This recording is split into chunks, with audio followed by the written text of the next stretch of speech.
और चलिए सबसे पहले आपको बताएंगे बड़ी खबर बुल्गारिया से है, जहां पर बाढ़ का कहर लगातार जारी है। बाढ़ अपना विकराल रूप दिखा रही है। बाढ़ में कई गाड़ियां बह गई, कई इलाके पानी में डूब गए। वो तस्वीरें भी आपको हम दिखाएंगे। बाढ़ के बाद बुल्गारिया में इमरजेंसी जैसे हालात पैदा हो चुके हैं। वहां की आवाम परेशान है। तस्वीरें आप देखिए किस तरीके से हर तरफ आपको सिर्फ और सिर्फ पानी नजर आएगा। बाढ़ से भारी तबाही की तस्वीरें बुल्गारिया से सामने आई हैं, जहां पर गाड़ियां बह गई, घरों में पानी घुस गया और लोगों को काफी समस्या का सामना करना पड़ रहा है। जो आम जनजीवन है वो भी काफी अस्त व्यस्त हो गया है। घरों में पानी घुसने लगा है। जो निचले घर हैं खासतौर पर उनको सबसे ज्यादा परेशानी हो रही है। वो लोग पलायन करने को मजबूर हैं बुल्गारिया से। ये बाढ़ की तबाही की तस्वीरें आपकी टीवी स्क्रीन पर। बाढ़ की विनाश लीला इन तस्वीरों में आप देख सकते हैं कैसे ये पूरी की पूरी गाड़ियां डूबी हुई हैं। जो निचले घर हैं वो डूबे हुए हैं। जो सोसाइटीज हैं, जो ज्यादा मंजिला जो घर हैं, बहुमंजिला इमारतें हैं, सिर्फ वो बची हुई हैं। बाकी जो निचली इमारतें हैं वो पूरे तरीके से जलमग्न हो चुकी हैं।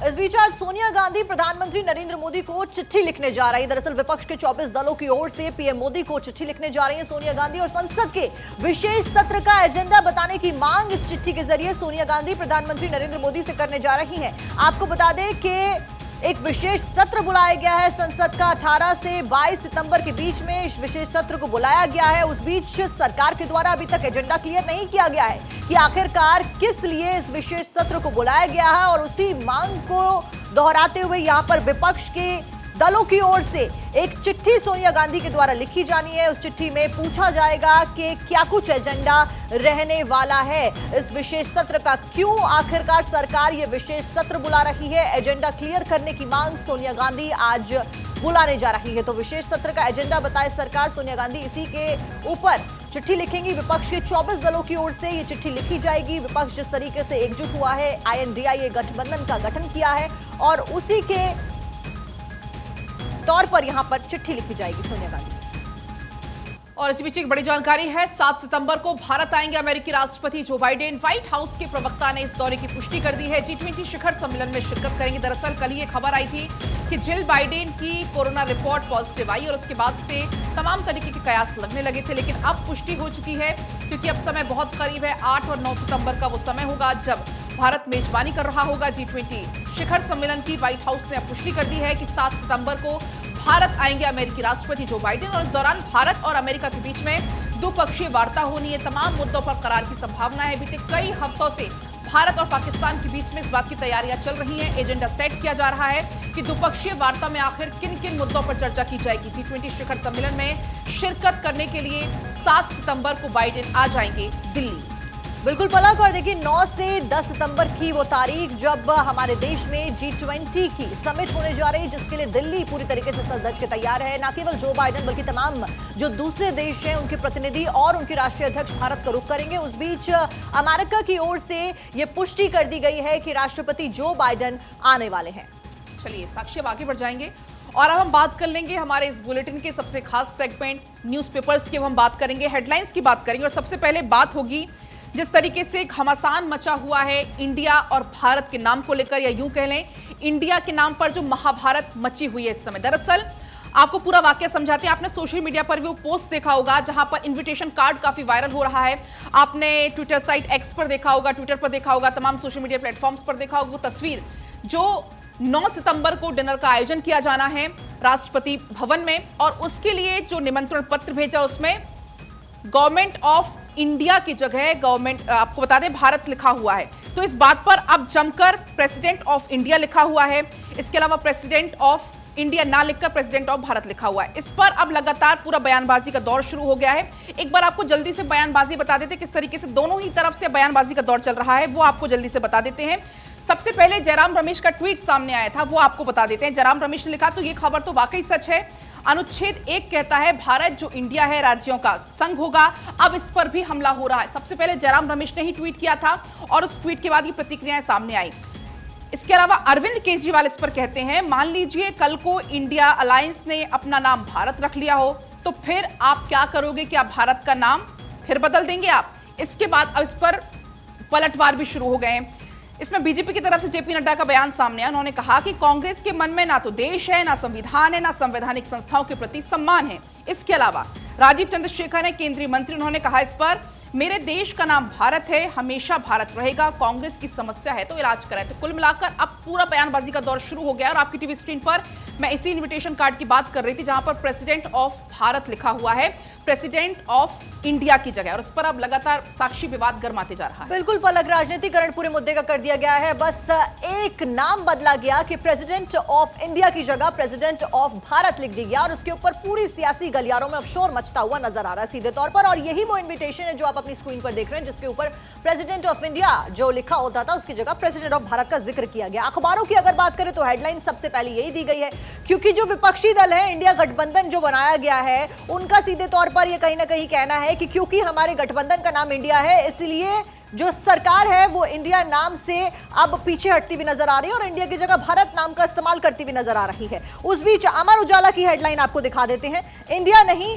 भारत, ये हेडलाइन यहां पर लिखी है। प्रेसिडेंट ऑफ भारत पर गरमाई राजनीति, दैनिक जागरण की ये हेडलाइन। और इससे पहले अमर उजाला की हेडलाइन इंडिया नहीं भारत, और इसी के साथ साथ में यहां पर हिंदुस्तान की अगर हेडलाइन बात करूं तो इंडिया और भारत पर महाभारत। और तमाम अखबारों में इसी खबर के साथ में पेपर के फ्रंट पेज की शुरुआत हुई है, इसी के ऊपर हम चर्चा कर रहे हैं। अब बड़ी बात ये, क्या ऐसा करना गलत है? क्योंकि विपक्ष तो यही उंगली उठा रहा है कि ऐसा क्यों किया गया, लेकिन इसमें क्योंकि अमर उजाला में इसको अच्छे से एक्सप्लेन किया गया है, ये भी आपको बता दूं।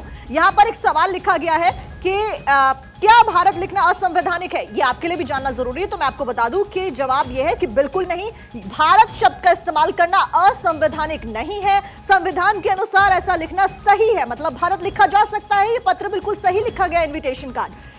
अब इसी के ऊपर देश के नाम पर अनुच्छेद 1 कहता है कि इंडिया अर्थात भारत राज्यों का संघ है। इसके ऊपर देखिए तमाम जो प्रतिक्रियाएं हैं, जैसे कि पलक जिक्र कर रही थी पॉलिटिकल पार्टीज की, वो भी सामने आ रही हैं। कुछ इसके पक्ष में नजर आ रहे हैं तो कुछ इसके अगेंस्ट में नजर आ रहे हैं। वहीं अगर मैं सेलिब्रिटीज की बात करूं तो उनकी प्रतिक्रिया भी सामने आई है और उनके द्वारा भी लगातार इसके ऊपर कहा जा रहा है। अमिताभ बच्चन बोले हैं भारत माता की जय। अभिनेता अमिताभ बच्चन ने एक्स पर यानी कि ट्विटर पर लिखा भारत माता की जय। उन्होंने सीधे कोई टिप्पणी नहीं की, पर माना गया है कि अमिताभ इस कदम में के समर्थन में है। वहीं दिग्गज क्रिकेटर रहे सुनील गावस्कर ने कहा कि टीम को देश के मूल नाम से बुलाने में कोई आपत्ति नहीं है। तो कहीं ना कहीं अब पूरा राजनीतिकरण होता हुआ इस मुद्दे का दिखाई दे रहा है। कोई इसके पक्ष में नजर आ रहा है, कोई इसके अगेंस्ट नजर आ रहा है, लेकिन भारत शब्द का इस्तेमाल करना असंवैधानिक नहीं है, ये आपके लिए जानना बेहद जरूरी है। लेकिन साक्षी, इसी बीच दैनिक भास्कर की अगर बात करें फ्रंट पेज की, तो एक बड़ा अच्छा आर्टिकल लिखा हुआ है कि तारीखों पर गौर कीजिए।